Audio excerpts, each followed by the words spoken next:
जय हिंद दोस्तों, SSC academy में आप लोगों का स्वागत है। जैसा कि हम लोगों के द्वारा बोर्ड पेपर को ध्यान में रखते हुए अध्याय एक नज़र में सीरीज चलाई जा रही है। मेरे द्वारा आप लोगों को जो जैव प्रक्रम का पहला पार्ट था, जिसे हम पोषण के नाम से जानते थे, उसे आप लोगों को प्रोवाइड कर दिया गया है।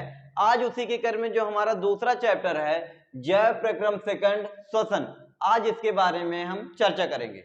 जैसा कि समय बहुत कम बचा है, इसलिए हम आपको साथ साथ क्या कर रहे हैं, नोट्स की तरह प्रोवाइड कर रहे हैं। आज ब्लैक बोर्ड पर लिख कर बता रहे हैं, जिससे आप अपने 60 नोट को बनाते चलें और बोर्ड पेपर देने से पहले आप उसे एक बार रिवाइज करके परीक्षा हाल में जाएं।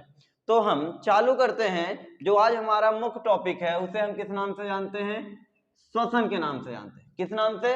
श्वसन के नाम से जानते हैं। तो सबसे पहले हम बात कर लेते हैं कि श्वसन होता क्या है। तो जैसा कि लिखा गया है कि कोशिका के अंदर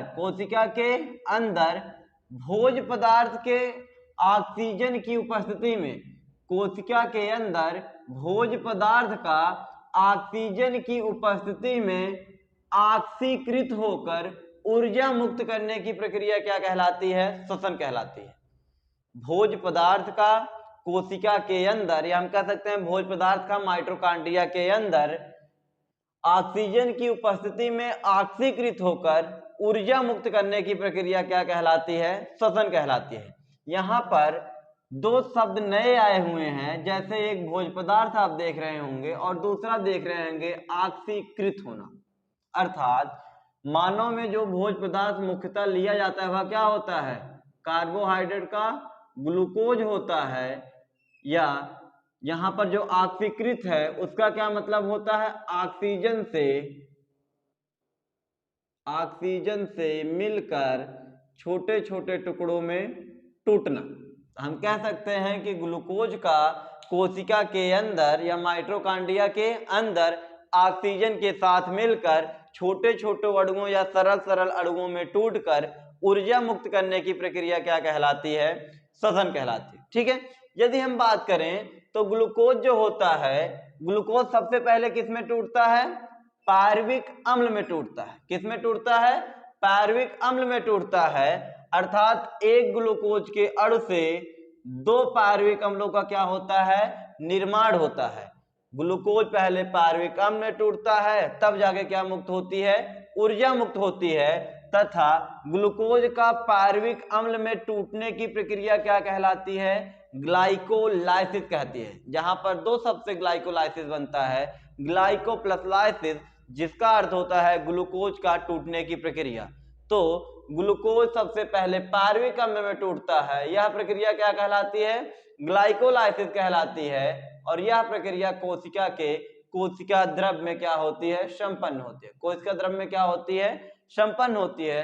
तो हमने श्वसन के बारे में देख लिया। या दूसरा हम देखिए, एक अपक्रिया भी लिखे हैं कि जब भोज पदार्थ ऑक्सीजन के साथ जुड़ता है तो कोशिका में पाए जाने वाले या माइटोकॉन्ड्रिया में पाए जाने वाले एंजाइम तथा 25 से 45 डिग्री सेल्सियस के तापमान पर जो भोज पदार्थ होता है वह कार्बन डाइऑक्साइड जल में टूट जाता है तथा क्या मुक्त करता है? ऊर्जा मुक्त करता है।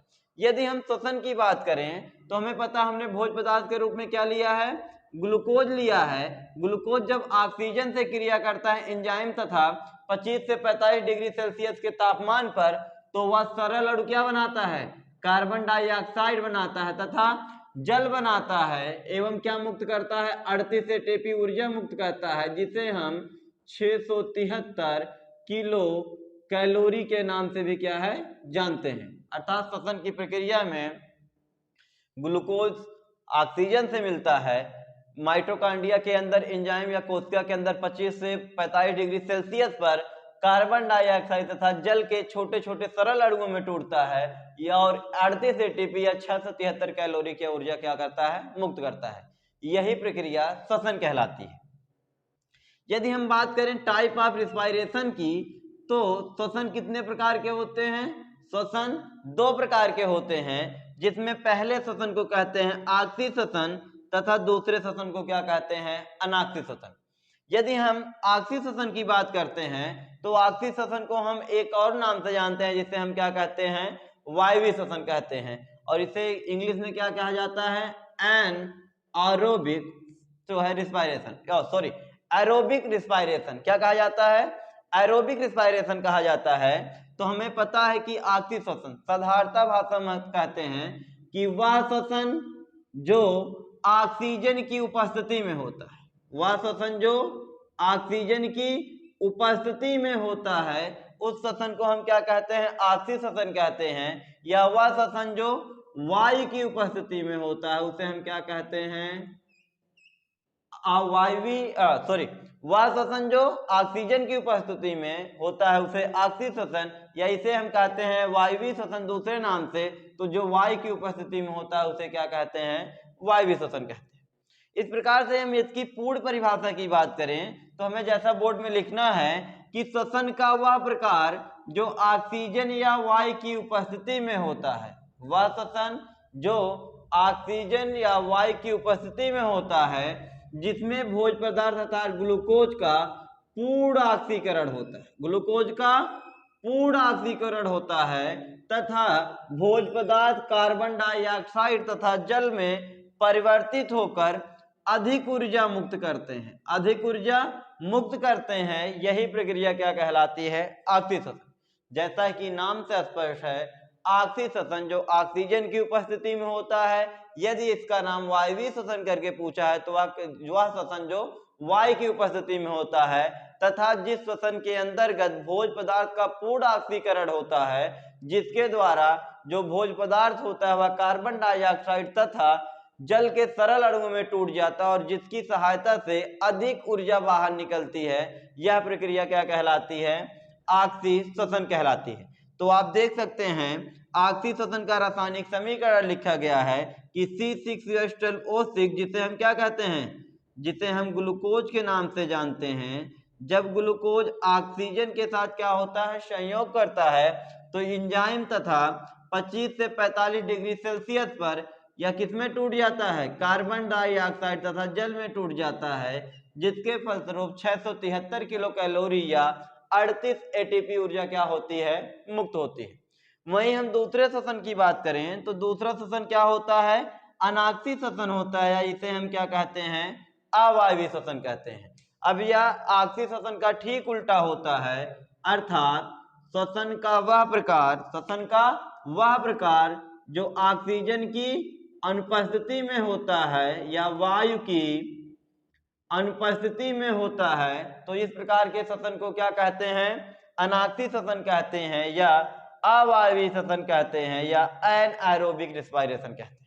यदि हम परिभाषा की बात करें, श्वसन का वह प्रकार जो ऑक्सीजन की अनुपस्थिति में होता है, देखिए ऑक्सीजन की अनुपस्थिति में होता है एवं जिसमें भोज्य पदार्थ या ग्लूकोज का पूर्ण ऑक्सीकरण नहीं होता, ऑक्सीजन या भोज्य पदार्थ का पूर्ण ऑक्सीकरण नहीं होता। कितने परसेंट होता है, केवल 5% भोज्य पदार्थ का ऑक्सीकरण होता है और जिसकी सहायता से अल्कोहल तथा कार्बन डाइऑक्साइड का निर्माण होता है एवं कम मात्रा में ऊर्जा बाहर निकलती है। यह प्रक्रिया क्या कहलाती है, अनाक्सी श्वसन या अवायवीय श्वसन। जैसा कि आप देख सकते हैं कि C6H12O6 अर्थात ग्लूकोज जब ईस्ट की उपस्थिति में क्या करता है, जो है रिस्पायरेशन की प्रक्रिया करता है, तो उसकी सहायता से C2H5OH या 2 मोल अल्कोहल के तथा 2 मोल कार्बन डाइऑक्साइड के मुक्त होते हैं तथा 27 किलो कैलोरी ऊर्जा क्या होती है, मुक्त होती है। अर्थात यह श्वसन क्या होता है, अनाक्सी श्वसन होता है, जिसके अंतर्गत अल्कोहल तथा कार्बन डाइऑक्साइड एवं कम मात्रा में ऊर्जा क्या होती है, मुक्त होती है। अब ये जो आक्सी श्वसन होता है इसे हम किण्वन के भी नाम से जानते हैं या इसे हम फर्मेंटेशन के नाम से जानते हैं।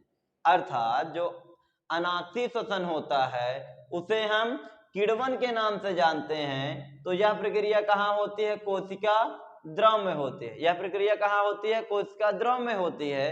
अब यह जो अनाक्सी श्वसन होता है यह दो प्रकार का, एक तो अल्कोहल का किण्वन होता है तथा दूसरा क्या होता है, लैक्टिक अम्ल का किण्वन होता है। ठीक है, यदि हम लैक्टिक अम्ल के किण्वन की बात करें, क्योंकि जो हमारे एनसीईआरटी बुक में दिया गया है अल्कोहल वाला नहीं दिया गया है, तो क्या कहेंगे कि जो लैक्टिक अम्ल होता है, लैक्टिक अम्ल बनने की प्रक्रिया क्या कहलाती है? लैक्टिक अम्ल किण्वन प्रक्रिया कहलाती है। अर्थात किण्वन प्रक्रिया की सहायता से लैक्टिक अम्ल बनने की प्रक्रिया क्या कहलाती है? किण्वन लैक्टिक अम्ल किण्वन की प्रक्रिया कहलाती है। यह प्रक्रिया कोशिका द्रव में क्या होती है? संपन्न होती है तथा यह प्रक्रिया क्या होती है? ऑक्सीजन के अभाव में क्या होती है? संपन्न होती है। यदि हम बात करें तो सबसे पहले जो लैक्टोज होता है, दूध में पाया जाने वाला लैक्टोज होता है, वह ग्लूकोज में परिवर्तित हो जाता है। किसमें परिवर्तित हो जाता है? ग्लूकोज में परिवर्तित हो जाता है। जिसके बाद ग्लूकोज कोशिका द्रव में, जिसके पास ग्लूकोज, हमने बताया था ग्लूकोज किसमें परिवर्तित होता है? पायरुविक अम्ल में बदलित होता है। इस मतलब C6H12O6 ग्लूकोज कोशिका द्रव में सबसे पहले C3H4O3 पायरुविक अम्ल में परिवर्तित हो जाता है। किसमें? पायरुविक अम्ल में परिवर्तित हो जाता है तथा जो पायरुविक अम्ल होता है वह ऑक्सीजन के अभाव में, वह ऑक्सीजन गैस के अभाव में C3H6O3 अर्थात लैक्टिक अम्ल में परिवर्तित हो जाता है। किसमें? लैक्टिक अम्ल में परिवर्तित हो जाता है एवं 2 ATP ऊर्जा क्या होती है? मुक्त होती है। यही प्रक्रिया क्या कहलाती है? लैक्टिक अम्ल किण्वन कहलाती है। क्या कहलाती है? लैक्टिक अम्ल किण्वन कहलाती है। अब यही हम बात कर लें जो एक टॉपिक होता है पेशी खिंचाव या पेशी खिंचाव या पेशी खिंचाव या पेशी संकुचन कहते हैं। क्या कहते हैं? पेशी खिंचाव कहते हैं या पेशी संकुचन कहते हैं। जब हम अपने मांसपेशियों की सहायता से, या जब हम कभी कभी महसूस करिए, जब आप साइकिल चलाते हैं तो कभी कभी होता है कि आपका पैर जो होता है दर्द करने लगता है। अर्थात आपके पैर में क्या होता है? खिंचाव उत्पन्न हो जाता है। किसके कारण होता है? क्योंकि जब हम किसी मांसपेशी द्वारा अपने कार्य को जल्दी करने लगते हैं, अर्थात उस मांसपेशी को बार बार प्रयोग में लाते हैं, तो उस मांसपेशी तक ऑक्सीजन गैस अच्छे से नहीं पहुंच पाती, जिसके कारण वहां पर लैक्टिक अम्ल जमा हो जाता है। पेशी संकुचन में क्या होता है? लैक्टिक अम्ल जमा हो जाता है। लैक्टिक अम्ल जमा हो जाता है जिसके कारण मांसपेशियों में क्या होने लगता है? दर्द होने लगता है या खिंचाव होने लगता है। यही क्या कहलाता है? पेशी संकुचन। मांसपेशियों में ऑक्सीजन के न पहुंचने के कारण लैक्टिक अम्ल का निर्माण हो जाता है तथा लैक्टिक अम्ल का जमा होने लगता है, जिसके कारण मांसपेशियों में खिंचाव उत्पन्न होता है या दर्द उत्पन्न होता है। ये इसी को हम क्या कहते हैं? पेशी खिंचाव कहते हैं। यह किसकी सहायता से होता है? लैक्टिक अम्ल के जमा होने के कारण होता है। लेकिन जब हम कुछ देर उस मांसपेशी को रेस्ट देते हैं तो ऑक्सीजन पूर्ण रूप से क्या होता है? वहां तक पहुंच जाता है और वह दर्द क्या होता है? धीरे धीरे कम होने लगता है। तो जब मांसपेशियों से बना हुआ जो लैक्टिक अम्ल होता है वह पहले मांसपेशियों में क्या होता है? जमा होता है, बाद में रुधिर की सहायता से यकृत तक पहुंच जाता है और यकृत में पुनः ग्लाइकोजन के रूप में परिवर्तित हो जाता है, जिसके कारण यह दर्द क्या हो जाता है? कम हो जाता है। लैक्टिक अम्ल के जमने की प्रक्रिया क्या कहलाती है?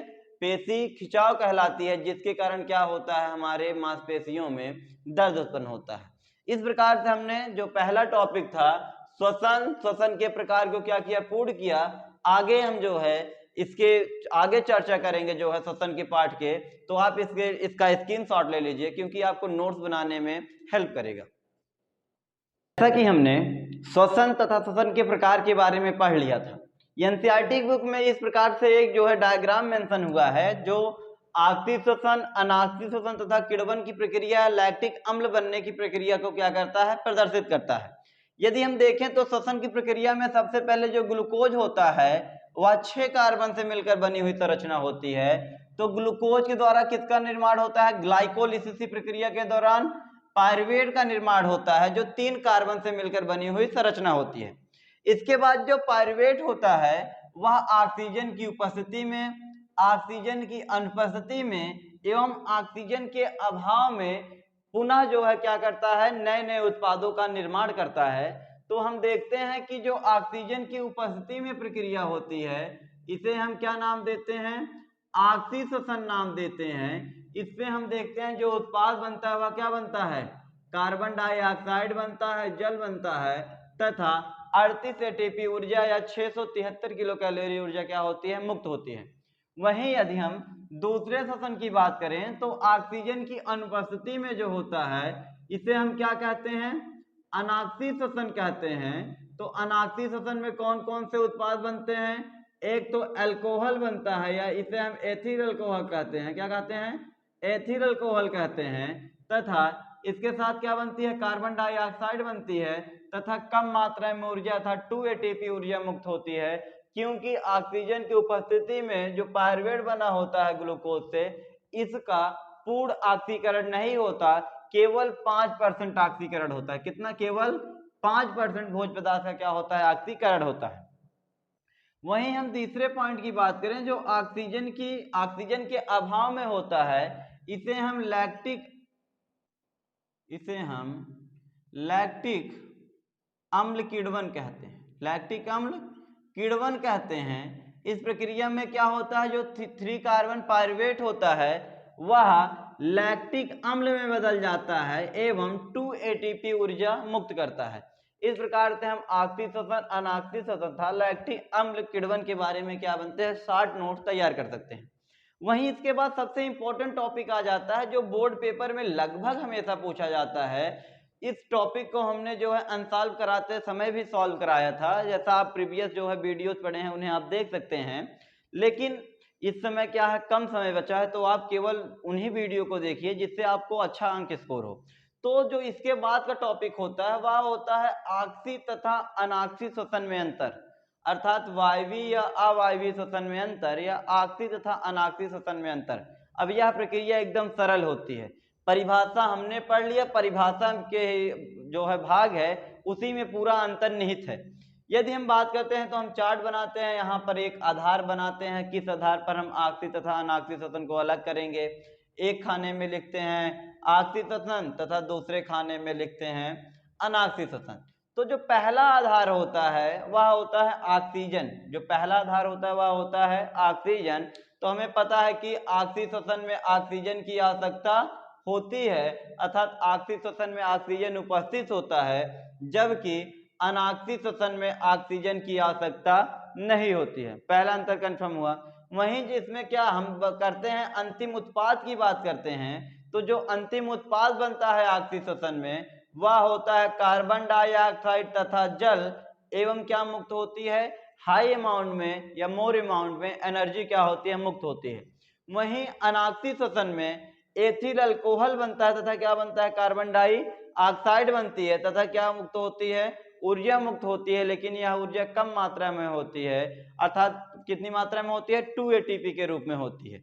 वहीं तीसरी यदि हम अंतर की बात करें तो ग्लूकोज का ऑक्सीकरण, तो ऑक्सी श्वसन में ग्लूकोज का पूर्ण ऑक्सीकरण होता है जिसके द्वारा ज्यादा ऊर्जा मुक्त होती है, जबकि अनाक्सी श्वसन में भोज्य पदार्थ या ग्लूकोज का क्या होता है, आंशिक ऑक्सीकरण होता है जिसके द्वारा कम ऊर्जा मुक्त होती है। कितनी ऊर्जा मुक्त होती है, 2 एटीपी ऊर्जा मुक्त होती है, और यहाँ पर कितनी ऊर्जा मुक्त होती है, 38 एटीपी ऊर्जा या 673 या यहाँ पे 27 किलो कैलोरी ऊर्जा मुक्त होती है।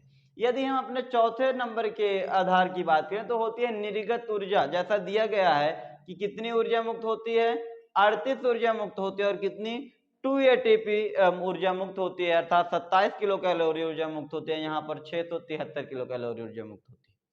वहीं जो है जो लास्ट आधार है वह उदाहरण, अर्थात जो ऑक्सी श्वसन की प्रक्रिया होती है यह लगभग सभी हरे पेड़ पौधे में एवं अधिकतर जीवों में होती है। वहीं यदि हम बात करें ऑक्सी श्वसन की, तो ऑक्सी श्वसन जो होता है वह कवक में होता है, बैक्टीरिया अर्थात जीवाणु में होता है, एवं जब मानव कम समय में अधिक कार्य को करता है तो मानव की मांसपेशियों में कौन सा श्वसन होने लगता है, अनाक्सी श्वसन होता है, जिसमें किसका निर्माण होता है, लैक्टिक अम्ल का क्या होता है, निर्माण होता है। ये दोनों टॉपिक पढ़ने के बाद जो हमारा 2 नंबर में महत्वपूर्ण टॉपिक आ जाता है, जो लगभग पूछ लिया जाता है कि एटीपी को ऊर्जा मुद्रा या एटीपी को ऊर्जा का सिक्का क्यों कहते हैं। ऊर्जा का सिक्का क्यों कहते हैं, क्योंकि हमें पता है जो एटीपी होता है इससे हमें ऊर्जा प्राप्त होती है, इसी कारण क्या करते हैं हम एटीपी को ऊर्जा मुद्रा कहते हैं या ऊर्जा सिक्का कहते हैं। एटीपी में ऊर्जा संचित होती है, बाद में एटीपी एडीपी के रूप में टूटकर हमें क्या देता है, ऊर्जा प्रदान करता है। इसीलिए हम इसे ऊर्जा मुद्रा या ऊर्जा सिक्का के नाम से भी जानते हैं। यदि हम बात करते हैं, यदि हम एटीपी पढ़ते हैं तो एटीपी से मिलते जुलते हमें 3 नाम क्या होते हैं, हमेशा सुनाई देते हैं। इनका कभी कभी हमसे फुल फॉर्म पूछ लिया जाता है कि इसका पूरा नाम क्या होता है। तो जैसा कि पहला टॉपिक होता है कि एटीपी, या पहला पॉइंट है एटीपी, इसका पूरा नाम क्या है, तो इसका पूरा नाम होता है, ए से हो जाएगा एडेनोसिन ट्राइफॉस्फेट, एडेनोसिन ट्राइफॉस्फेट। ए से हो जाएगा एडेनोसिन, टी से हो जाएगा ट्राई, पी से हो जाएगा फास्फेट। ठीक यही प्रक्रिया होती है किसमें, एडीपी में। ए से हो जाएगा एडिनोसिन, डी से हो जाएगा डाई, पी से हो जाएगा फास्फेट। एटीपी में 3 फास्फेट के अणु, एडीपी में 2 फास्फेट के अणु तथा एक संरचना और मिलती है, क्या होती है, जिसे एएमपी कहते हैं, अर्थात एडेनोसिन मोनोफॉस्फेट, अर्थात जिसमें एक फास्फेट का अणु होता है उसे क्या कहते हैं, एएमपी कहते हैं। अब जो एटीपी से ऊर्जा, एटीपी को ऊर्जा मुद्रा कहते हैं, ऊर्जा सिक्का कहते हैं, इसका प्रमुख कारण होता है कि जो एडीपी होती है और जो एटीपी होता है, तो एटीपी से, ठीक है, एटीपी से क्या होता है, एटीपी से एक फास्फेट का अणु, एटीपी से एक फास्फेट का अणु क्या होता है, बाहर निकलता है, जिसके कारण क्या होती है, ऊर्जा मुक्त होती है। अर्थात जब एटीपी से या एडेनोसिन ट्राइफॉस्फेट से एक फास्फेट का अणु बाहर निकलता है तो वह एडीपी के रूप में परिवर्तित हो जाता है, जिसके कारण क्या होती है, ऊर्जा मुक्त होती है। यही कारण होता है, इसे हम ऊर्जा सिक्का या ऊर्जा मुद्रा के नाम से जानते हैं। वहीं जब एटीपी से एडीपी का निर्माण हो जाता है, ठीक है, एडीपी से एटीपी का निर्माण होता है, तो एडीपी में क्या होता है, एक फास्फेट का अणु जुड़ जाता है, एडीपी में एक फास्फेट का अणु जुड़ जाता है तथा यह प्रक्रिया माइटोकांड्रिया के अंदर होती है। कहां पे, माइटोकांड्रिया के अंदर होती है, जिसमें भोज्य पदार्थ जो कार्बोहाइड्रेट, प्रोटीन, वसा होते हैं, उनका उसी के साथ क्या होता है, ऑक्सीकरण होता है तथा एक एडीपी से एटीपी बनने की प्रक्रिया में 12 किलो कैलोरी ऊर्जा क्या होती है, प्रयोग में लाई जाती है। अर्थात एक फास्फेट का अणु जोड़ने के लिए 12 किलो कैलोरी ऊर्जा क्या होती है, प्रयोग में लाई जाती है। यह प्रक्रिया कहाँ होती है, माइटोकांड्रिया के अंदर होती है। तो हमें पता है कि जो एटीपी होता है उससे एक फास्फेट का अणु बाहर निकलता है, जिससे क्या होती है, ऊर्जा मुक्त होती है और वह एडीपी के रूप में परिवर्तित हो जाता है। यही प्रक्रिया क्या कहलाती है, या इसी कारण क्या कहता है, ऊर्जा का फॉर्मेशन होता है इसी प्रक्रिया द्वारा। इसीलिए एटीपी को ऊर्जा मुक्त करने के कारण एटीपी ऊर्जा मुद्रा कहते हैं या उसे ऊर्जा का सिक्का कहते हैं। वहीं जो एडीपी होता है यह माइटोकांड्रिया में चला जाता है। माइटोकांड्रिया के अंदर हमें पता है भोज्य पदार्थों का ऑक्सीकरण होता है, जिसके साथ एक फास्फेट का अणु अटैच होकर या जुड़कर पुनः एटीपी का निर्माण करता है। एडीपी से एटीपी बनने की प्रक्रिया में माइटोकांड्रिया के अंदर 12 किलो कैलोरी ऊर्जा क्या होती है, प्रयोग में लाई जाती है। आप देख लीजिए, इस प्रकार से हमने 3 टॉपिक पढ़ लिया, आप स्क्रीनशॉट ले लीजिए, इसके आगे के टॉपिक को हम इसके बाद पढ़ेंगे। जैसा कि हमने 3 टॉपिक इससे पहले पढ़ा था, जो हमारा लास्ट टॉपिक था वो था एटीपी से ऊर्जा कैसे मुक्त होती है या एडीपी से एटीपी का निर्माण कैसे होता है। अब इसके आगे का जो टॉपिक है वह है श्वसन की अवस्थाएं, पादपों मतलब जीवों में जो है श्वसन की प्रक्रिया, जिसमें पादपों में श्वसन हमें पढ़ना है, जलीय प्राणियों में श्वसन पढ़ना है एवं स्थलीय प्राणियों में श्वसन पढ़ना है। और जो हमारा लास्ट हेडिंग आ जाती है होता है कुछ जंतुओं में श्वसन अंग, अर्थात जिनके द्वारा श्वसन करते हैं। तो यदि हम पहले टॉपिक की बात करें कि श्वसन की अवस्थाएं, अर्थात श्वसन की प्रक्रिया करने के लिए कितनी अवस्थाओं में श्वसन की प्रक्रिया कंप्लीट होती है या चरणबद्ध होती है, तो वह कितने चरण में होती है, 3 अवस्थाओं में या 3 फेजेस में क्या होती है, कंप्लीट होती है। इनमें से जो 3 फेज होते हैं पहले फेज को हम बाह्य श्वसन के नाम से जानते हैं, दूसरे फेज को आंतरिक श्वसन या उत्तकी श्वसन के नाम से जानते हैं, एवं जो तीसरा अवस्था होती है उसे हम कोशिकीय श्वसन के नाम से जानते हैं। यदि हम पहले अवस्था की बात करें, जो बाह्य श्वसन होता है, इस प्रक्रिया में या इस अवस्था में जो जीव होते हैं वह ऑक्सीजन गैस को ग्रहण करते हैं तथा कार्बन डाइऑक्साइड को शरीर से क्या करते हैं, बाहर करते हैं। जैसा लिखा गया है, इस अवस्था में जीव ऑक्सीजन एवं कार्बन डाइऑक्साइड का विनिमय करते हैं, अर्थात एक्सचेंज करते हैं। जो बाह्य श्वसन होता है या दो प्रक्रियाओं में कंप्लीट होता है, एक होता है श्वासोच्छ्वास तथा दूसरा क्या होता है, गैसीय विनिमय। यदि हम श्वासोच्छ्वास की बात करें तो हमें पता है, ये हम मानव में पढ़ेंगे तो होता है जब मानव अपने श्वसन अंगों की सहायता से ऑक्सीजन गैस को शरीर के अंदर प्रवेश करता है या फेफड़े तक ले जाता है एवं कार्बन डाइऑक्साइड को श्वसन अंगों स्पेशल नाक की सहायता से बाहर करता है, यही प्रक्रिया क्या कहलाती है, श्वासोच्छ्वास कहते हैं। जैसा अंदर लेना बाहर छोड़ना, यही प्रक्रिया क्या है, श्वासोच्छ्वास है, जिसे हम ब्रीथिंग कहते हैं या इसे ही हम सांस लेना कहते हैं। जब कोई जीव श्वसन अंग की सहायता से ऑक्सीजन गैस को शरीर के अंदर लेता है एवं कार्बन डाइऑक्साइड को शरीर से बाहर करता है श्वसन अंगों की सहायता से, तो यही प्रक्रिया क्या कहलाती है, श्वासोच्छ्वास कहलाती है या सांस लेना कहलाती है। वहीं जो दूसरी प्रक्रिया होती है, बी पार्ट जो होता है बाह्य श्वसन का, वह होता है गैसीय विनिमय। तो मानव शरीर के अंदर या जीव में जो गैसियस एक्सचेंज होता है वह रुधिर में होता है, वह रुधिर में किया जाता है और रुधिर के द्वारा ना होकर रुधिर में पाए जाने वाले हीमोग्लोबिन या एचबी की सहायता से क्या किया जाता है, गैसीय विनिमय किया जाता है। अर्थात यह हीमोग्लोबिन जो होता है वह पहले ऑक्सीजन गैस को पूरे शरीर में पहुंचाता है एवं पूरे शरीर से कार्बन डाइऑक्साइड को फेफड़े की कोशिकाओं तक ले जाता है, जहां पर धमनियों के द्वारा धमनियों में बहने वाले रुधिर एवं फेफड़े की कोशिकाओं के बीच में परासरण की प्रक्रिया के द्वारा गैसीय एक्सचेंज होता है। अर्थात जो गैसीय एक्सचेंज होता है वह रुधिर में होता है और गैसीय विनिमय कराने में जो महत्वपूर्ण योगदान होता है वह किसका होता है, हीमोग्लोबिन होता है। यही हम बता दें, यदि हीमोग्लोबिन के साथ ऑक्सीजन के अणु जुड़े होते हैं तो उस हीमोग्लोबिन को ऑक्सी हीमोग्लोबिन कहते हैं, तथा जब हीमोग्लोबिन के साथ CO2 अर्थात कार्बन डाइऑक्साइड के अणु जुड़े होते हैं तो उसे हम डीऑक्सी हीमोग्लोबिन के नाम से जानते हैं। वहीं जो हमारा तीसरा या जो है श्वसन प्रक्रिया का जो दूसरा पार्ट आ जाता है वह होता है आंतरिक या ऊतक श्वसन। आंतरिक या ऊतक, जैसा पता है कि जब कई कोशिकाएं मिलकर एक जैसा कार्य करने लगती हैं तो वह प्रक्रिया या उस विशेष प्रकार की प्रक्रिया को या उसे विशेष प्रकार के अंग को क्या कहते हैं, ऊतक कहते हैं। तो हमें पता है कि बाह्य कोशिकीय वातावरण एवं ऊतक के बीच, बाह्य कोशिकीय वातावरण एवं ऊतक के बीच जो श्वसन की प्रक्रिया होती है उसे हम आंतरिक या ऊतक श्वसन के नाम से जानते हैं।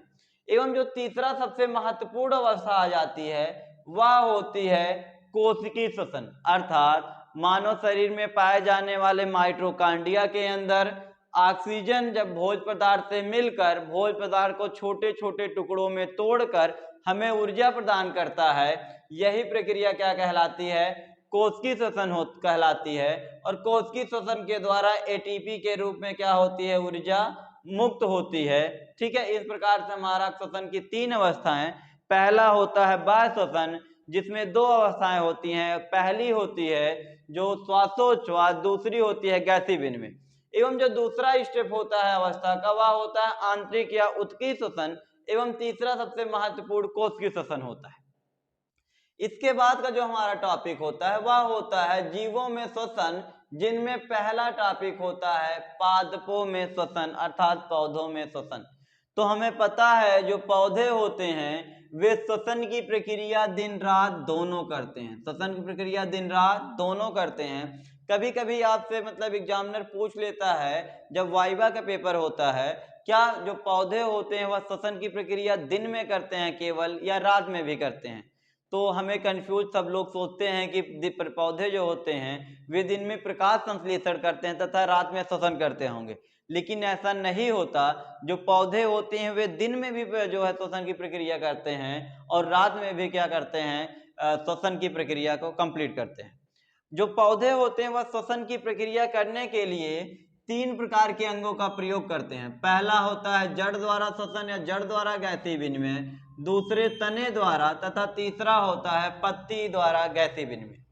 तो जो पौधे होते हैं जड़ द्वारा गैसीय विनिमय करने की प्रक्रिया जो होती है वह मूल रोम द्वारा करते हैं। किसके द्वारा करते हैं? मूल रोम द्वारा करते हैं। जड़ में पाए जाने वाले हेयर लाइक स्ट्रक्चर क्या कहलाते हैं? मूल रोम कहलाते हैं, जो जमीन के अंदर पाए जाने वाले जल को अवशोषित करते हैं, जिसके साथ घुलित ऑक्सीजन क्या होती है, वह पौधों के ऊपरी भाग या कोशिकाओं तक पहुंच जाती है तथा इसी मूल रोम की सहायता से जो पौधे होते हैं वह कार्बन डाइऑक्साइड को नीचे मृदा में क्या कर देते हैं? छोड़ देते हैं। इस प्रकार से पौधे जो होते हैं जड़ द्वारा गैसीय विनिमय की प्रक्रिया करते हैं। वहीं यदि हम दूसरे भाग की बात करें तो तने द्वारा गैसीय विनिमय, तो तने द्वारा गैसीय विनिमय करने के लिए एक विशेष प्रकार का अंग पाया जाता है या एक विशेष प्रकार का पार्ट पाया जाता है जिसे हम वात रंध्र के नाम से जानते हैं। किसके नाम से? वात रंध्र के नाम से जानते हैं। किसके नाम से? वात रंध्र या लेंटिसेल भी इसे हम कहते हैं। इसे हम कहते हैं वात रंध्र। अर्थात जो काष्ठीय पौधे होते हैं, अर्थात जो मोटी मोटी लकड़ियों वाले पौधे होते हैं, उन लकड़ियों के या उन पौधों के वृक्ष पर या तने पर छोटे छोटे छेद लाइक स्ट्रक्चर होते हैं जिनके द्वारा तनों द्वारा गैसीय विनिमय किया जाता है। इन संरचनाओं को क्या कहते हैं? वातरंध्र कहते हैं, लेंटिसेल कहते हैं। यदि हम बात करें तीसरे प्रकार की तो उसका होता है पत्ती द्वारा गैसीय विनिमय। अर्थात पत्ती द्वारा जो गैसीय विनिमय किया जाता है, तो पत्ती में एक विशेष प्रकार की संरचना जिसे हम रंध्र कहते हैं, जिसे हम स्टोमेटा कहते हैं, इसके द्वारा क्या किया जाता है? पत्तियों द्वारा गैसीय विनिमय की प्रक्रिया की जाती है। अब हमें पता है जो रंध्र होता है वह दो द्वार कोशिकाओं से ढका होता है जिनका आकार किडनी के शेप का होता है या सेम के बीज का आकार का होता है।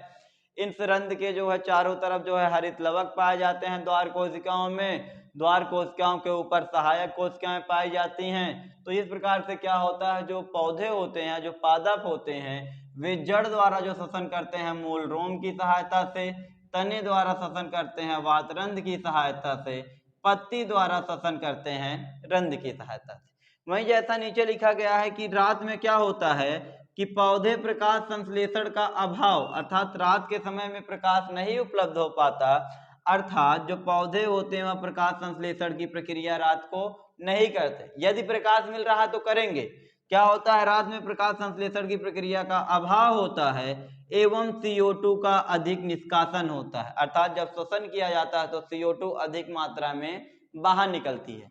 अब गांवों में कहा जाता है कि रात के समय पेड़ के या पौधे के नीचे सोना नहीं चाहिए, पौधों के नीचे सोना नहीं चाहिए, जिसका यही कारण होता है कि जब हम पौधे के नीचे सोते हैं तो हम खुद श्वसन करते हैं, कार्बन डाइऑक्साइड बाहर निकालते हैं, जबकि पौधे भी श्वसन की प्रक्रिया के दौरान क्या करते हैं? अधिक मात्रा में कार्बन डाइऑक्साइड उत्सर्जित करते हैं, जिसके कारण क्या होता है? हमारी सांस फूलने लगती है। ठीक है, यही कारण होता है कि गांव में कहा जाता है कि पौधों के नीचे हमें नहीं सोना चाहिए। अब गांव में कई लोग इसे कहते हैं भूतिया अंदाज में कि पेड़ के नीचे भूत रहते हैं, या आंधी आएगी पेड़ की टहनी टूट जाएगी, आपके ऊपर गिर जाएगी। लेकिन जो सही रीजन होता है वह होता है रात के समय पौधों के द्वारा कार्बन डाइऑक्साइड उत्सर्जित किया जाता है और हमारे द्वारा भी कार्बन डाइऑक्साइड क्या किया जाता है? ज्यादा उत्सर्जित किया जाता है, जिसके कारण हमारे जो है जहां पर हम सोएंगे चारों तरफ कार्बन डाइऑक्साइड की मात्रा क्या हो जाएगी? अधिक हो जाएगी। और हमें क्या होगा? जिसके कारण हमारे जो है सांसें फूलने लगेंगी। ठीक है, इस प्रकार से ये। जबकि दूसरा देखिए अब लिखा गया है कि दिन में, तो पता है कि दिन में भी पौधे श्वसन की प्रक्रिया करते हैं जिसके द्वारा कार्बन डाइऑक्साइड क्या करते हैं? उत्सर्जित करते हैं। लेकिन जो श्वसन का कार्बन डाइऑक्साइड होता है इसका प्रयोग प्रकाश संश्लेषण के लिए कर लिया जाता है। इसका प्रयोग प्रकाश संश्लेषण के लिए कर लिया जाता है तथा प्रकाश संश्लेषण के दौरान अधिक मात्रा में जो ऑक्सीजन होता है वह निष्कासित किया जाता है। अधिक मात्रा में क्या निष्कासित किया जाता है? ऑक्सीजन गैस निष्कासित कर लिया जाता है। तो जैसा हमने देखा पौधे इस प्रकार से अपने श्वसन की प्रक्रिया को संपन्न करते हैं। वहीं तीसरी बात आ जाती है कि जलीय पौधों में या जलीय प्राणियों में श्वसन की प्रक्रिया कैसे कंप्लीट होती है। तो हमें पता है जो जीव जल के अंदर पाया जाता है उसे जलीय जीव कहते हैं। तो जलीय जीव जो होते हैं वह जल में घुली हुई ऑक्सीजन का प्रयोग श्वसन की प्रक्रिया करने के लिए करते हैं, अर्थात इसके लिए उनमें कुछ विशेष प्रकार के अंग पाए जाते हैं जिन्हें हम क्लोम कहते हैं, या कुछ जीव ऐसे होते हैं जो अपने ऊपरी सतह या त्वचा के द्वारा ही क्या करते हैं, श्वसन की प्रक्रिया को संपन्न करते हैं। यही कभी कभी पूछ लिया जाता है कि जो जलीय जीव होते हैं वह असली जीव की तुलना में क्या श्वसन की प्रक्रिया जल्दी करते हैं, उनके श्वसन की दर क्या ज्यादा होती है। तो हाँ, जो जलीय जीव होते हैं उनके श्वसन की दर क्या होती है, असली प्राणियों की तुलना में ज्यादा होती है, क्योंकि वे जल के अंदर घुलित ऑक्सीजन का श्वसन के लिए क्या करते हैं, प्रयोग करते हैं। वातावरण में क्या होती है, ऑक्सीजन अधिक मात्रा में पाई जाती है, जबकि जल में क्या होती है, ऑक्सीजन की मात्रा असल की तुलना में कम होती है। यही कारण होता है कि उन्हें ऑक्सीजन की प्राप्ति के लिए बार बार अपने श्वसन दर को क्या होता है, करते हैं। ठीक है, हमें पता है कि यदि हम मछली की बात करें तो उसमें श्वसन की प्रक्रिया कैसी होती है। जो मछली होती है मुख की सहायता से जल को अपने मुख के अंदर लेती है। मछली के मुख में क्या पाए जाते हैं, गिल्स पाई जाती हैं, या जो है गिल्स क्लोम दरारें पाई जाती हैं, जिससे जो है जल टकराता है और क्लोम में जो होता है रुधिर प्रवाहित होता है। तो रुधिर जो होता है जल में घुलित ऑक्सीजन को क्या कर लेता है, ग्रहण कर लेता है और उसे पूरे शरीर में क्या करता है, प्रवाहित कर देता है। अब सबसे इंपॉर्टेंट बात आ जाती है कि असली प्राणियों में श्वसन की प्रक्रिया कैसे की जाती है। असली प्राणियों में श्वसन की प्रक्रिया कैसे की जाती है, तो हमें पता है जो असली प्राणी होते हैं वह कार्बन डाइऑक्साइड को क्या करते हैं, उत्सर्जित करते हैं। क्या करते हैं, उत्सर्जित करते हैं, अर्थात शरीर से बाहर करते हैं, एवं ऑक्सीजन गैस को क्या करते हैं, अवशोषित करते हैं, शरीर के अंदर लेते हैं। अब जो असली जीव होते हैं, विभिन्न प्रकार के असली जीव होते हैं और इनके अंदर श्वसन की प्रक्रिया करने के लिए विभिन्न प्रकार के श्वसन अंग पाए जाते हैं, जिसकी द्वारा कार्बन डाइऑक्साइड को उत्सर्जित करते हैं, हम ऑक्सीजन गैस को अवशोषित करते हैं। श्वसन प्रक्रिया इस प्रकार से असली प्राणियों में क्या होती है, संपन्न होती है। अर्थात सभी असली प्राणियों में श्वसन की प्रक्रिया करने के लिए विभिन्न प्रकार के श्वसन अंग पाए जाते हैं। यही श्वसन अंग जो है आपस में मिलकर श्वसन तंत्र का निर्माण करते हैं। जैसा आप देख पा रहे होंगे कि आईएमपी के साथ लिखा गया है कुछ जंतुओं में श्वसनीय अंग या श्वसन अंग। तो यह प्रश्न बहुविकल्पी में या कभी कभी जो है 2 नंबर में पूछ लिया जाता है। तो जैसा पूछ लिया जाता है कि जो फेफड़ा होता है, जो फेफड़ा होता है वह श्वसन अंग, जो फेफड़ा श्वसन अंग होता है वह किन किन जीवों में पाया जाता है, या कौन कौन से जीव फेफड़े के द्वारा श्वसन की प्रक्रिया को संपन्न करते हैं। तो हमें पता है कि जो फेफड़ा होता है उसकी सहायता से मनुष्य श्वसन करता है, मेढक श्वसन करता है, पंछी श्वसन करता है या पक्षी, और दूसरा कौन, छिपकली श्वसन करता है। अर्थात फेफड़े की सहायता से मनुष्य, मेढक, पंछी एवं छिपकली श्वसन करते हैं। वहीं दूसरा दिया गया है त्वचा। तो सरल प्रकार के जीव होते हैं, केचुआ तथा जो मेढक होते हैं वे क्या करते हैं, कुछ सरल प्रकार के जीव। यदि हम बात करें अमीबा की, तो जो अमीबा भी क्या होता है अपने त्वचा की सहायता से क्या करता है, अब त्वचा की सहायता से या त्वचा सतह की सहायता से श्वसन की प्रक्रिया को संपन्न करता है। यहाँ आप अमीबा भी कर सकते हैं त्वचा सतह द्वारा।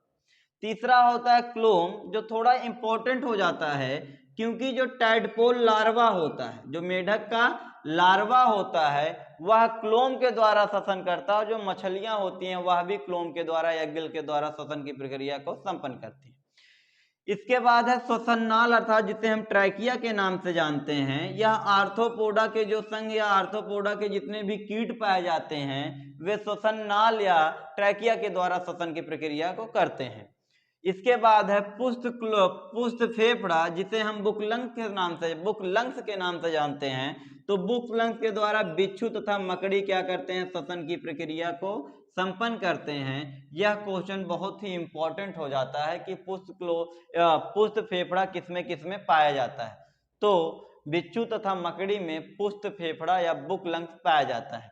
वहीं यदि हम गुहका की बात करें तो यहाँ इसमें इसकी सहायता से, या बक्कल कैविटी जिसे हम बोलते हैं, तो इसकी सहायता से मेढक श्वसन करता है। एवं जो लास्ट पॉइंट होता है हमारा कि पुष्टक्लोम किसमें पाया जाता है, तो किसमें पाया जाता है, लिमुलस नामक जीव में। लिमुलस नामक जीव में किसके द्वारा श्वसन किया जाता है, पुष्टक्लोम के द्वारा किया जाता है। जैसा हमारा टॉपिक एक खत्म हुआ, अब हमारा इस पार्ट का सबसे महत्वपूर्ण टॉपिक है मानव में श्वसन तंत्र या मानव के श्वसन अंगों के नाम या मानव में श्वसन की प्रक्रिया।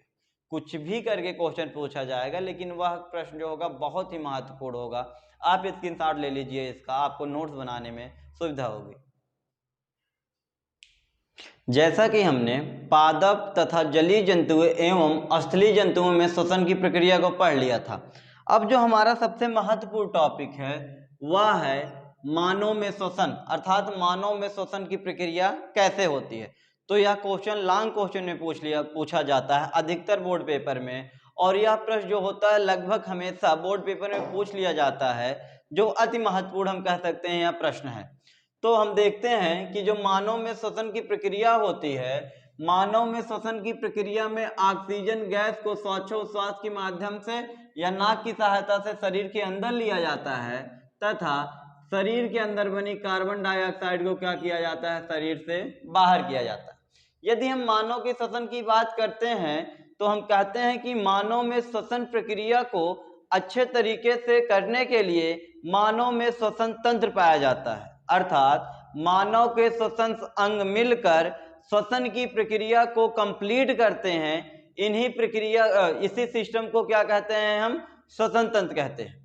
जो मानव के श्वसन के लिए श्वसन अंग पाए जाते हैं जो मिलकर श्वसन तंत्र का निर्माण करते हैं, इसी को हम मानव में श्वसन तंत्र कहते हैं। तो जो मानव में श्वसन तंत्र होता है उसका सबसे प्रमुख श्वसन अंग कौन होता है, फेफड़ा होता है। सबसे प्रमुख अंग कौन होता है, फेफड़ा होता है। कभी कभी पूछ लिया जाता है कि मानव का सबसे प्रमुख श्वसन अंग कौन है, तो मानव का सबसे प्रमुख श्वसन अंग कौन है, फेफड़ा होता है, जो वक्ष गुहा के अस्थिपंजर या जो है पिंजरे से संरचना में क्या होता है, क्लोज होता है, या पिंजरे से अस्थिपंजर में क्या होता है, घिरा होता है। ठीक है। यदि हम मानव श्वसन तंत्र के मुख्य अंगों के बारे में बात करें तो जो पहला अंग होता है वह होता है नासिका एवं नासा मार्ग, दूसरा होता है ग्रसनी, तीसरा होता है वायुनाल। वायुनाल दो भागों में विभाजित होता है, एक स्वर यंत्र या कंठ द्वार, दूसरा होता है श्वास नली, और सब जैसा कि हमने कहा सबसे प्रमुख अंग फेफड़ा। अर्थात इन्हीं अंगों से मिलकर मानव में श्वसन की प्रक्रिया कंप्लीट होती है। यदि हम बात करें अपने पहले अंग के बारे में तो नासिका तथा नासा मार्ग। आप हमारी जो बात हम बोल रहे हैं उसको ध्यान में रखते हुए अपने नोट्स को बनाइएगा, क्योंकि हम बहुत ज़्यादा पॉइंट को नहीं लिखें, जो अति महत्वपूर्ण है उन्हें लिखें, और कैसे कैसे नोट्स बनाया जाएगा वो हम बोलते रहेंगे। तो हम कहते हैं कि जो नासिका होती है यह मानव के श्वसन अंग की क्या होती है, प्रथम अंग होता है। मानव के श्वसन अंग का प्रथम अंग होता है। इसी की सहायता से मानव श्वासोच्छ्वास की प्रक्रिया को संपन्न करता है या करता है। क्या होता है कि नासिका जो होती है या जो नाक होती है वह दो नासा छिद्रों की सहायता से बाहर खुलती है। जैसा कि आप देख पा रहे हैं जो दो नासा छिद्र हैं इनकी सहायता से क्या होती है, बाहर खुलती है, तथा नासिका में ही एक कपाट पाया जाता है, एक कपाट पाया जाता है जिसे हम नासा कपाट के नाम से जानते हैं। यह नासिका को दो भागों में क्या करता है, विभाजित करता है या दो भागों में बांटता है, जिसे हम नासा मार्ग कहते हैं। अर्थात जिसकी सहायता से वायु नाक से या अंदर ग्रसनी वायुकोष्ठ की सहायता से होते हुए फेफड़े तक जाती है, उस मार्ग को क्या कहते हैं, नासा मार्ग कहते हैं। अब इन्हीं नासा मार्ग में क्या नासा मार्ग कितने होते हैं, नासा छिद्र दो होते हैं, एक पेयर में होते हैं। इन्हीं नासा मार्ग में छोटे छोटे बाल पाए जाते हैं जिनके द्वारा धूल के जो कण आते हैं नाक में हवा लेते समय उन्हें क्या करते हैं, नाक में रोकने का काम करते हैं। इन छोटे छोटे बालों को क्या कहा जाता है, एक स्पेशल नाम दिया जाता है जिसे हम क्या कहते हैं, सीलिया कहते हैं। क्या कहते हैं, सीलिया कहते हैं, अर्थात नासा मार्ग में पाए जाने वाले छोटे छोटे हेयर लाइक स्ट्रक्चर जो वायु से आने वाले धूल के कणों को फेफड़े तक नहीं जाने देते, फेफड़े तक नहीं जाने देते, जो जिन्हें वे नाक के या नासा मार्ग में ही रोक देते हैं, उन्हें हम क्या कहते हैं, सीलिया कहते हैं। एवं इसी नासा मार्ग में श्लेष्मिक कला पाई जाती है। क्या पाई जाती है? श्लेष्मिक कला पाई जाती है, जिसके द्वारा एक तरल श्लेष में उत्सर्जित किया जाता है, एक तरल श्लेष उत्सर्जित किया जाता है, जो वायु के साथ आने वाले हानिकारक बैक्टीरिया को क्या करता है, मारने का काम करता है, तथा इसके द्वारा ही अर्थात तरल श्लेष के द्वारा ही मानव में जो ताप होता है उसे क्या किया जाता है, निर्धारित किया जाता है। जैसा आप देखते होंगे जो मनुष्य का जो तापमान जो है घटने लगता है तो क्या होता है, जुकाम हो जाता है, जिससे पता चलता है या तरल पदार्थ क्या होता है, नाक की सहायता से बाहर आने लगता है। जो दूसरा सबसे प्रमुख अंग होता है वह होता है ग्रसनी। जैसा कि हमने पाचन तंत्र में पढ़ा था, यह एक चौराहे नुमा संरचना होती है जो नासा मार्ग के ठीक पीछे होती है, जबकि हमने पाचन तंत्र में पढ़ा था कि यह मुख गुहा के ठीक पीछे होती है। जो ग्रसनी होती है वह नासा मार्ग के पीछे खुलती है। ग्रसनी में क्या खुलती है, खुलती है। जो ग्रसनी का अग्रभाग होता है, जो ग्रसनी का अग्रभाग होता है उसे नासा ग्रसनी कहते हैं। जो निचला भाग होता है उसे मुख ग्रसनी कहते हैं। एवं जो तीसरा या सबसे पश्च भाग होता है उसे हम क्या कहते हैं, कंठ ग्रसनी के नाम से जानते हैं। और सबसे प्रमुख भाग यह जो ग्रसनी होती है, यहाँ पर ही श्वास नली एवं खाद्य नली क्या होती हैं, दोनों आकर खुलती हैं।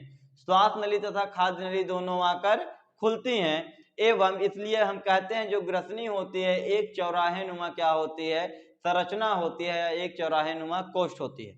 इस प्रकार से जो हमारा तीसरे नंबर का महत्वपूर्ण अंग होता है वह होता है वायुनाल या विंड पाइप। ठीक है, जो वायुनाल होता है वह दो भागों से मिलकर बना होता है। पहला होता है स्वर यंत्र, दूसरा होता है श्वास नली, जिसे हम ट्रैकिया के नाम से जानते हैं। यदि हम अपने पहले भाग की बात करें तो ग्रसनी के पीछे निगल द्वार के पहले, ठीक है, अर्थात ग्रसनी के पीछे का वह भाग जो निगल द्वार के पास पाया जाता है, अर्थात खाद्य नली जिसे हम बोलते हैं, खाद्य नली के पास पाया जाता है या खाद्य नली द्वार के पहले पाया जाता है, इस अंग को हम क्या कहते हैं, कंठ द्वार कहते हैं या स्वर यंत्र कहते हैं। ठीक है, अब जो हवा होती है, जो वायु होती है, वह ग्रसनी से होते हुए घाटी द्वार की सहायता से कहां तक जाती है, श्वास नली तक प्रवेश करती है। अर्थात वायु सबसे पहले ग्रसनी तक आएगी, ग्रसनी से कहां जाएगी, घाटी द्वार पे जाएगी, इसके बाद कहां जाएगी, श्वास नली पे जाएगी। इसी जो है घाटी द्वार के ऊपर या हम कह सकते हैं श्वास नली तथा खाद्य नली के ऊपर एक उपास्थि की या कैटिलेज की, क्या किसकी, उपास्थि की या कैटिलेज की एक वाल पाया जाता है, जिसे हम क्या कहते हैं, एक उपास्थि पाई जाती है जिसे हम क्या कहते हैं, एपिग्लोटिस कहते हैं। क्या कहते हैं, एपिग्लोटिस कहते हैं। यह वही एपिग्लोटिस है जो खाना खाते समय श्वास नली को एवं श्वास लेते समय क्या करता है, खाद्य नली को कवर कर लेता है या ढक लेता है। यदि हम आगे बात करें स्वर यंत्र में, तो स्वर यंत्र में या जो कंठ द्वार या स्वर यंत्र होता है, यहाँ पर स्वर यंत्र के छोटे छोटे वाग पाए जाते हैं, स्वर यंत्र के छोटे छोटे भाग पाए जाते हैं। यदि हम देखें कि पुरुषों में नेक के आगे या स्वर यंत्र के आगे जो एक बड़ा सा उभार पाया जाता है, जिसे हम क्या कहते हैं, टेटुआ कहते हैं, जिसे हम क्या कहते हैं, टेटुआ कहते हैं। जो पुरुषों में क्या होता है, समानतः बड़े आकार का होता है। इसी के कारण जो मनुष्य होता है, जो पुरुष होता है, इसकी आवाज क्या होती है, कर्कश होती है, जबकि महिलाओं का जो स्वर यंत्र होता है, जो उनका टेटुआ होता है, वह क्या होता है, छोटा होता है, जिसके कारण जो महिलाएं होती हैं उनका स्वर क्या होता है, मृदुर होता है। यदि हम बात करें इसी कंठ में स्वर रज्जु के कंपन से, अर्थात जो कंठ होता है वहीं पर या जो टेटुआ होता है उसके अंदर स्वर रज्जु में कंपन होने के कारण क्या होती है, ध्वनि उत्पन्न होती है। अर्थात कंठ में स्वर रज्जु पाए जाते हैं जिनके आपस में घर्षण करने के कारण ध्वनि उत्पन्न होती है और हम अपने बातों को क्या करते हैं, प्रकट करते हैं, एक नया रूप देते हैं। यदि हम दूसरे प्रमुख अंग की बात करें जिसे हम श्वास नली बोलते हैं या ट्रैकिया कहते हैं, तो कंठ के नीचे पाइप नुमा संरचना क्या कहलाती है, श्वास नली कहलाती है। श्वास नली की लंबाई 10 से 12 सेंटीमीटर होती है। श्वास नली की लंबाई 10 से 12 सॉरी श्वास नली की लंबाई 10 से 12 सेंटीमीटर होती है, जबकि इसकी चौड़ाई क्या होती है, 1.5 सेंटीमीटर से 2.5 सेंटीमीटर होती है। यह जो श्वास नली होती है यह कंठ से ग्रीवा तक फैली होती है, यह कंठ से ग्रीवा तक फैली होती है, ठीक है, जो आगे चलकर दो भागों में विभाजित हो जाती है। यदि हम यहाँ पर देखें तो यह क्या है, श्वास नली है जो कंठ से जो कंठ से ग्रीवा तक फैली होती है और यह आगे चल के दो भागों में क्या होती है, विभाजित हो जाती है, आगे चल के दो भागों में विभाजित हो जाती है, ठीक है। जो आगे चल के दो भागों में विभाजित होती है तो इसे क्या कहते हैं, ब्रोंकाई, अर्थात श्वास नली यह है जब यह दो भागों में विभाजित हो जाती है तो इसे क्या नाम देते हैं, ब्रोंकाई नाम देते हैं। एक ब्रोंकाई दाहिने फेफड़े में प्रवेश कर जाती है तथा दूसरी ब्रोंकाई बाएं फेफड़े में प्रवेश कर जाती है, ठीक है। यदि हम आगे बात करें तो ये जो ब्रोंकाई होती है जो है फेफड़े में, दोनों फेफड़े में प्रवेश करती है, यह पुनः आगे चलकर कई जो है शाखाओं में विभाजित होती है, जिसे क्या कहते हैं, ब्रंकियोलिस कहते हैं, जिसे क्या कहते हैं, ब्रंकियोलिस कहते हैं, या श्वास नली की उपशाखा कहते हैं, श्वास नली की उपशाखा कहते हैं। इसी ब्रोंकियाई के लास्ट बिंदु पर, इसी ब्रोंकियाई के लास्ट बिंदु पर वायुकोष्ठ पाए जाते हैं, क्या पाए जाते हैं, वायुकोष्ठ पाए जाते हैं, जिन्हें अल्वियोली कहते हैं, जिन्हें क्या कहते हैं, अल्वियोली कहते हैं। जब ब्रोंकाई अल्वियोली या वायुकोष्ठ के अंदर प्रवेश करती है तो वहां पर हाइलिन नामक उपास्थि पाई जाती है, क्या पाई जाती है, हाइलिन नामक उपास्थि पाई जाती है, जिसका आकार अंग्रेजी वर्णमाला के या अल्फाबेट के सी के आकार का होता है। किसके आकार का होता है, सी के आकार का होता है, जिसके कारण ये ब्रोंकियाई और अल्वोली क्या होते हैं, आपस में जुड़ती नहीं है, आपस में पिचकती नहीं है, जिसके कारण गैसीय विनिमय यहाँ पर किया जाता है, ठीक है। इस प्रकार से हमने श्वास नली के बारे में देखा।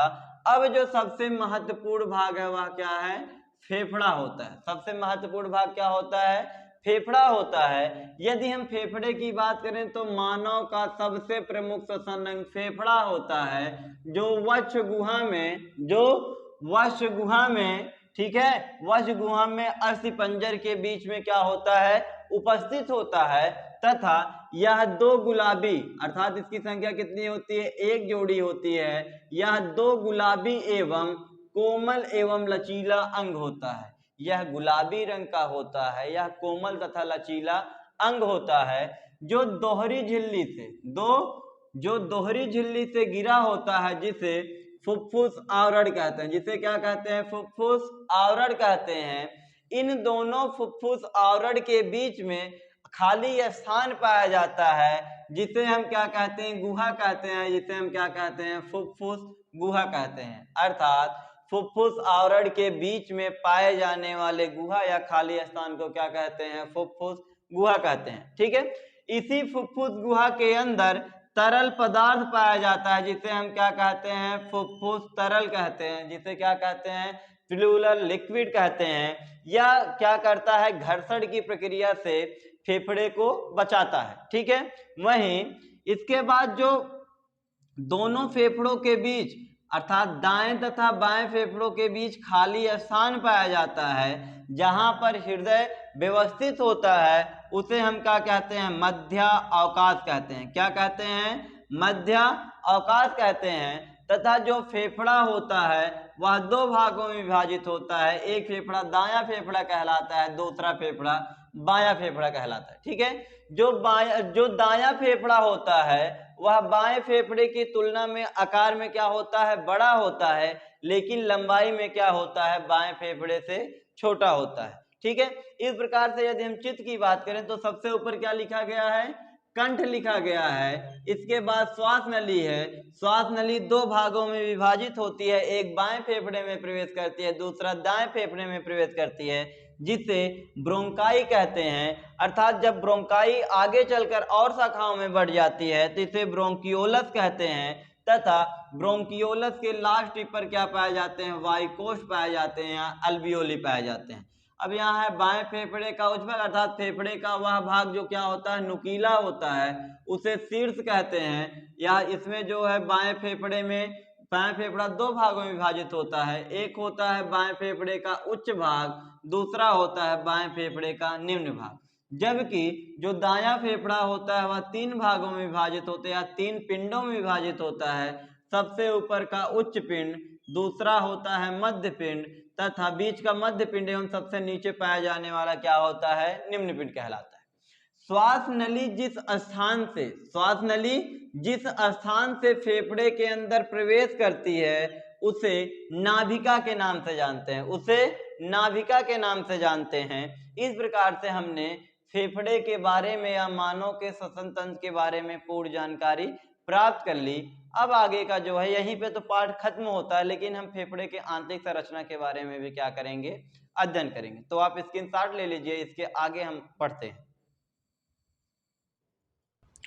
मानव के श्वसन तंत्र के बाद जो है, फेफड़े पढ़ने के बाद अब आ जाता है जो हमारा लास्ट पॉइंट होता है, वह होता है फेफड़े की आंतरिक संरचना तथा वायुकोष्ठ की आंतरिक संरचना। अर्थात पहले हम इसके बारे में अध्ययन करेंगे, तब जाके हम वायुकोष्ठ की संरचना के बारे में अध्ययन करेंगे। यदि हम बात करें फेफड़े की आंतरिक संरचना की, तो फेफड़े का जो बाह्य सतह होती है वह क्या होती है, चिकनी एवं सपाट होती है, जबकि इसकी आंतरिक सतह मधुमक्खी के छत्ते के भांति वायुकोष्ठों से क्या होती है, बनी होती है। अर्थात हम देखते हैं तो फेफड़े की ऊपरी सतह क्या होती है, चिकनी होती है, जबकि फेफड़े के अंदर क्या पाए जाते हैं, मधुमक्खी के छत्ते के समान संरचनाएं पाई जाती हैं, जिन्हें क्या कहते हैं, वायुकोष्ठ कहते हैं। इन्हीं वायुकोष्ठों की सहायता से गैसीय विनिमय क्या होता है, किया जाता है, या गैसियस एक्सचेंज क्या है, किया जाता है। जो श्वास नली होती है, जो फेफड़े की बहुत प्रमुख भाग होता है, प्रमुख श्वसन अंग होता है, जो श्वास नली होती है वह आगे चलकर दो भागों में विभाजित हो जाती है, जिसे हम ब्रोंकाई कहते हैं। फेफड़े की आंतरिक संरचना में श्वास नली आगे चलकर दो भागों में विभाजित हो जाती है।